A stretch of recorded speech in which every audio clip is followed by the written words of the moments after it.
کیا نابالغ بچیوں سے شادی واقعی اسلام کا حکم ہے یا ہم اپنی غلطیوں کو دین کے نام پر چھپا رہے ہیں؟ آج کی یہ ویڈیو آپ کے بہت سے سوالوں کے جواب دے گی۔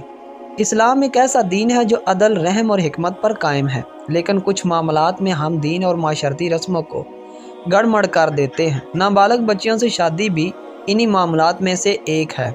نابالغ بچی وہ ہوتی ہے جو ذہنی طور پر فیصلہ کرنے کے قابل نہ ہو، جسمانی طور پر ازواجی ذمہ داری اٹھانے کے قابل نہ ہو، اپنے حق اور نقصان کو سمجھنے کی صلاحیت نہ رکھتی ہو۔ اسلام میں نکاح کے لیے صرف عمر نہیں بلکہ عقل، رضامندی اور ذمہ داری ضروری ہے۔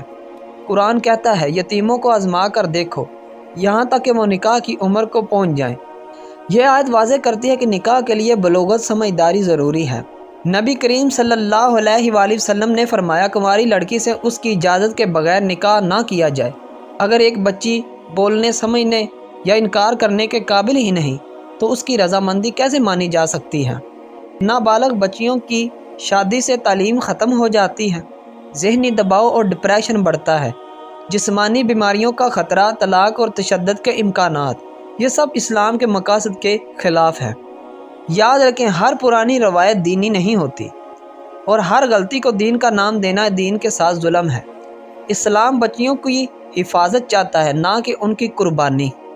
اسلام ہمیں سکھاتا ہے کہ بچیوں کو تعلیم دی جائے، ان کی ذہنی تربیت کی جائے، شادی تب کی جائے جب وہ خود فیصلہ کر سکیں۔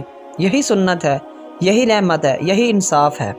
اگر ہم واقعی دین سے محبت کرتے ہیں تو ہمیں کمزوروں کی حفاظت کرنی ہوگی، نہ کہ اپنی سہولت کے لیے دین کو بدنام کرنا ہوگا۔ سوچیں، فیصلہ کریں اور حق کا ساتھ دیں۔ اگر یہ ویڈیو آنکھیں کھولنے والی لگی تو اسے شیئر کریں۔ کسی ایک بچی کی زندگی بدل جائے تو یہی ہماری کامیابی ہے۔ شکریہ۔